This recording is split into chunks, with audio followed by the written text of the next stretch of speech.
Okay, ഈ comedy super നൈറ്റിലേക്ക് വരുമ്പോ comedy super നൈറ്റിൽ സുരാജേട്ടന്റെ ആങ്കർ ആയത് ഭയങ്കര രസമുള്ള ഒരു സാധനമായിരുന്നു. അതായത് സുരാജേട്ടന്റെ വേറെ ഒരു ഫേസ് നമ്മൾ യൂഷ്വലി കൊമേഡിയൻ ആയിട്ടും കണ്ടിട്ടുണ്ട്, സീരിയസ് റോൾസിലും കണ്ടിട്ടുണ്ട്. പക്ഷെ ആസ് എൻ ആങ്കർ വേറെ ഒരു ഫേസ് ആയിരുന്നു. ഈ സുരാജേട്ടൻ ആസ് എൻ ആങ്കർ വന്നത് ആരുടെ ഐഡിയ ആയിരുന്നു? ആങ്കറിങ് എന്ന് പറഞ്ഞാൽ അതിനു മുമ്പ് ഒരു വേറെ സ്റ്റോറി ഉണ്ട്. ഞാൻ ഫ്ലോവേഴ്സിൽ ജോയിൻ ചെയ്യണ ഇടുമ്പോൾ മഴവിൽ മനോരമയിലായിരുന്നു ഒരു 3.5 ഇയേഴ്സ് അവിടെ വർക്ക് ചെയ്തിരുന്നു. അതിനുശേഷമാണ് ഞാൻ വരുന്നത്. അപ്പം ഞാൻ ആ സമയത്ത് ഞാൻ കോമഡി ഫെസ്റ്റിവലൊക്കെ ചെയ്തിരുന്നു. അപ്പോൾ ആ സമയത്ത് സുരാജേട്ടനായിട്ട് നല്ല അടുപ്പമുണ്ട്. ആ സമയത്ത് തന്നെ ഇതുപോലൊരു ഓണക്കാലം അടുപ്പിച്ച് വരുന്ന സമയത്ത് ഞാനതിനൊരു ആഗ്രഹം പറഞ്ഞു, ഒരു വിയേഡ് ആഗ്രഹം എന്ന് വെച്ച് കഴിഞ്ഞാൽ കുറച്ച് വില്ലന്മാരും കോമഡിമാരും തമ്മിൽ ഏറ്റുമുട്ടുന്നു. ഏറ്റുമുട്ടിയാൽ എന്ത് സംഭവിക്കുമെന്ന് നമുക്ക് നോക്കാമെന്നൊക്കെ പറഞ്ഞൊരു എക്സ്പെരിമെന്റ് നടത്താണ്. അതിന്റെ ആങ്കറായിട്ടാണ് സുരാജേട്ടൻ വരികയാണ്. അത് എപ്പോഴും യൂട്യൂബിലൊക്കെ കിടപ്പുണ്ട്. അന്നൊന്നും അത്രയും സോഷ്യൽ മീഡിയ അത്ര സജീവമായിട്ടില്ല. ഷോ നടന്നു, വില്ലന്മാരും കൊമേഡിയൻസും. കൊമേഡിയൻസ് അതങ്ങനെ അങ്ങനെ ഒരു കോൺസെപ്റ്റ് അങ്ങനെ ഉണ്ടായി. ആ സമയത്ത് വന്നു ഒരു 1 hour എപ്പിസോഡ് ചെയ്ത് ഭയങ്കര ആക്സെപ്റ്റൻസ് കിട്ടി. സുരാജേട്ടനൊക്കെ ആ സമയത്ത് അടുപ്പമുള്ളതുകൊണ്ട് സുരാജേട്ടൻ ആ സമയത്തൊക്കെ നാഷണൽ അവാർഡ് വാങ്ങിച്ച സമയമായിരുന്നു.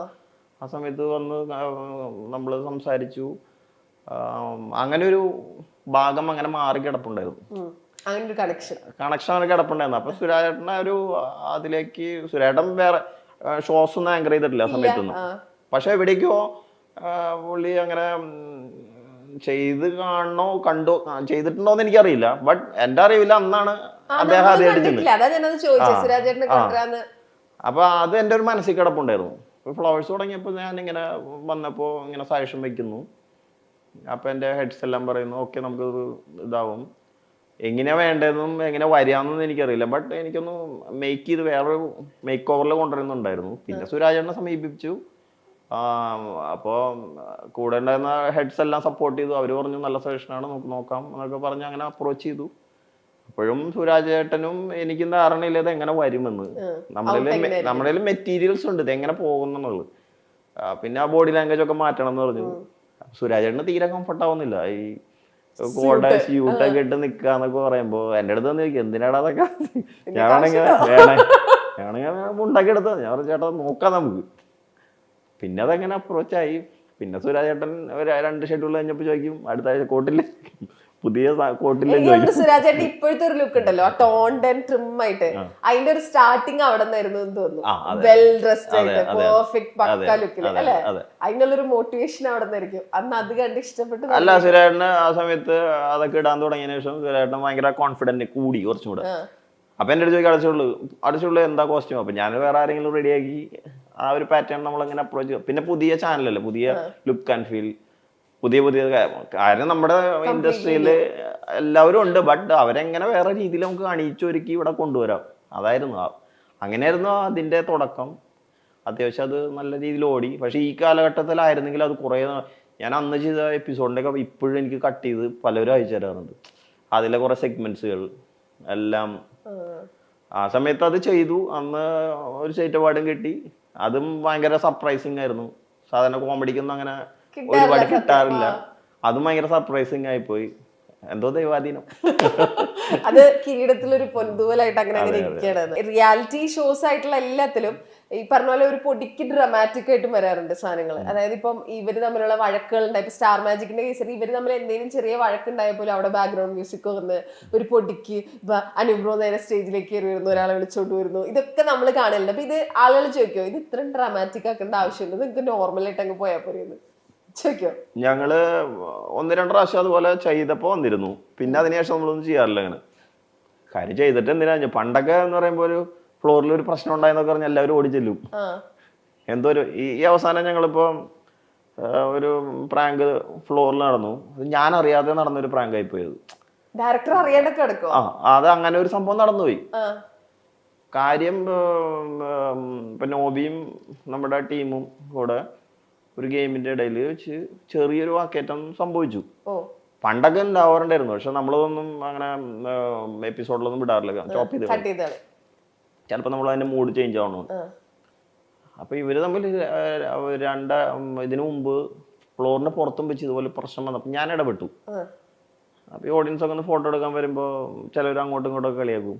അപ്പോൾ നോബിയിൽ നിന്നപ്പോൾ ടീമിൻ്റെ അടുത്ത് എന്തോ പറഞ്ഞു, ടീമിന് ഇഷ്ടപ്പെട്ടില്ല, അങ്ങനെയൊക്കെ പറഞ്ഞു. ഞാനിതൊക്കെ കണ്ടുകൊണ്ടിരിക്കുന്നുണ്ട്. അപ്പോൾ 2 ദിവസമായി തുടങ്ങിയിട്ട്, 2 ദിവസമല്ല 2 സ്കെഡ്യൂൾസായിട്ട് നടക്കുന്നുണ്ട്.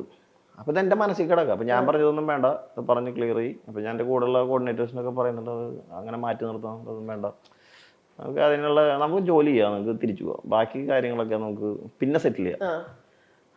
അപ്പോൾ അതൊക്കെ അപ്പോൾ കറഞ്ഞു പോയി. അതും കഴിഞ്ഞ് 2 സ്കെഡ്യൂൾ കഴിഞ്ഞു. അത് കഴിഞ്ഞ് പിന്നെ അവർ എന്തോ ആ ഒരു എപ്പിസോഡ് ബ്രേക്ക് കഴിഞ്ഞ് തിരിച്ചു കയറുക. അതിനു മുമ്പ് എന്തൊക്കെയോ അവിടെ ഇവിടെയൊക്കെ കുശികളും ഇതൊക്കെ. അപ്പം ഞാനിത് എനിക്ക് തോന്നിയത് അത്ര സുഖമല്ല. അപ്പോൾ ഒരു ഗെയിം കഴിഞ്ഞപ്പോൾ ഇവർ തമ്മിൽ 2 ടീമില്ല, അങ്ങോട്ടും ഇങ്ങോട്ടും ഒരു ചെറിയ ക്ലാഷായി. അപ്പം നോബി എപ്പോഴും പറയാറുണ്ട് എനിക്ക് ലിഗമെന്റ് പ്രോബ്ലമാണ്, അങ്ങനെ പ്രോബ്ലംസ് ഒക്കെ പറയും. അപ്പം ടീമെന്ന് പറഞ്ഞു ചേട്ടൻ അങ്ങനെ പറഞ്ഞുകൊണ്ടിരുന്നിട്ട് ഞങ്ങളെ കളിയാക്കണം എന്തിനാണ് അങ്ങനെയൊക്കെ ചോദിച്ചു. അപ്പം ഞാൻ നോക്കിയപ്പോൾ അപ്പം എന്നെ കണക്ട് ചെയ്യുന്നത് നേരത്തെ നടന്ന ഇൻസിഡൻസാണ്. അപ്പം എൻ്റെ കൂടെയുള്ള റൈറ്റേഴ്സ് എല്ലാവരും പറയുന്നുണ്ട്, അഖിൽ മധുച്ചേട്ടൻ എന്നൊക്കെ പറയുന്നുണ്ട് അതത്ര ശരിയല്ല, നടപടി അത് ശരിയാവും തോന്നുന്നില്ല. ഞാൻ അങ്ങനെ കുറച്ച് നേരം നോക്കിയിരുന്നു. നമുക്കിത് ലൈവ് ഒന്നും പോകല്ലോ, എവിടെ വേണം കട്ട് ചെയ്യാമല്ലോ. അപ്പം ഞാൻ വിചാരിച്ചു ആദ്യം ഒരു എന്നാൽ പറഞ്ഞു തീർക്കട്ടെ, എത്ര ദിവസമായി ഫ്ലോറിൽ. അപ്പം എനിക്കൊരു ചമ്മലുണ്ട്, നമ്മുടെ ആർട്ടിസ്റ്റ് തല്ലുകൊണ്ടും ഓഡിയൻസ് ഒന്ന് കണ്ടുകൊണ്ടിരിക്കുന്നു, പിന്നെ ഗസ്റ്റ് ഉണ്ട് ബാല വന്നിരിക്കുന്നു. അപ്പം എനിക്കാ മോശം, അത് നമ്മളും അതിൽ ഇടപെടാത്തത്. അപ്പോൾ ആദ്യം അഖിൽ ഇറങ്ങിപ്പോയി. ഞാൻ പറഞ്ഞ അഖില പോയി നോക്കുന്നത്. അഖിലും അവിടെ പോയിട്ട് അഖിലും അവരുടെ അടുത്ത് റേസ് ആവുക. അപ്പൊ റേസ് ആവുമല്ല വേണ്ട, ഇത് എങ്ങനെയും സെറ്റിലാവുന്നില്ല അത്. അപ്പൊ ഞാൻ 5 മിനിറ്റ് ഞാൻ ഇറങ്ങി ചെന്ന്. അപ്പൊ ഞാൻ പറഞ്ഞു ക്യാമറ കട്ട് ചെയ്തോ, ഞാൻ പോയി സെറ്റിൽ ചെയ്തിട്ട് വരാം, ഇത് നമുക്ക് വിടേണ്ട ആവശ്യമൊന്നുമില്ല എന്നൊക്കെ പറഞ്ഞു. എൻ്റെ സൈഡിൽ ഓൺലൈൻ സ്വിച്ചറൊക്കെ ഉണ്ട്. അപ്പം ഞാൻ പറഞ്ഞു വേണ്ടത്, ഞാൻ പതുക്കെ ഇറങ്ങിപ്പോയി. അവിടെ ചെന്ന് ഇവർ 2 പേരും പിടിച്ചിട്ട് കിട്ടണില്ല, ഇവർ ഭയങ്കര ഉടക്ക്. ഞാൻ പിടിച്ച് ടീമിനെ പിടിച്ച് തള്ളി അങ്ങോട്ട് മാറ്റി നോബിയോടെ പോയിരിക്കുന്നൊക്കെ പറഞ്ഞ വഴിക്ക് നോബി ഒന്ന് എൻ്റെ കേട്ട് എന്നെ ഹഗ് ചെയ്തിട്ട് പറഞ്ഞു ഹാപ്പി ബർത്ത്ഡേ എന്ന്. അപ്പൊ ഇവരത് ഞാനതിനു മുമ്പ് എല്ലാവരെയും ഫ്ലോറിലിട്ട് പ്രാങ്ക് ചെയ്തിരുന്നു. ഒരു പ്രൊഡക്റ്റിന്റെ അഡ്വർടൈസിങ് പോലെ ഒരു പ്രാങ്ക് കൊടുത്തിരുന്നു. അതിന് തിരിച്ച് പ്രാങ്ക് ചെയ്താണ്. ബട്ട് അത് ആ ഫ്ലോറിൽ എല്ലാവരും അറിഞ്ഞിട്ടാണ് ചെയ്തത്. ബട്ട് ഞാനത് റോളുകൾ കട്ട് ചെയ്യാൻ പറഞ്ഞിട്ടാണ് അവിടെ നിന്ന് ഇറങ്ങിപ്പോയത്. അവർ റോളും കട്ട് ചെയ്തില്ല. ഇത് അങ്ങനെ ലൈവായിട്ട് പോയി. ആ ഒരു പ്രാങ്കിനകത്ത് വന്ന് പെട്ടു. സത്യം പറഞ്ഞാൽ ഞാൻ അവിടെ ഇരുന്ന് പോയി കുറച്ച് നേരത്തേക്ക്. ഞാൻ അപ്പൊ അവര് അത് കഴിഞ്ഞ ചാറ്റിൽ പറഞ്ഞു ഇതിന് വേണമെങ്കിൽ 2 മാസമായിട്ട് വെയിറ്റ് ചെയ്യാൻ പറഞ്ഞു. അതിന് മുമ്പ് നടന്ന കാര്യങ്ങളൊക്കെ ഇവര് എന്നെ പ്ലാനിങ് 2 മാസമായിട്ട് നടക്കുകയായിരുന്നു. അപ്പൊ ഞാനത് ശ്രദ്ധിക്കുന്നില്ലല്ലോ. പതിവില്ലാതെ എന്തൊക്കെയോ നടക്കുന്നു കാണുമ്പോ ഞാൻ ആദ്യം ഇടപെടാതിരിക്കാൻ ശ്രമിച്ചതാണ്. പക്ഷെ നമ്മൾ അതിനൊക്കെ ഇറങ്ങിച്ചെന്ന് അവസാനം ചീത്തേക്ക് വിളിക്കേണ്ടി വന്നു.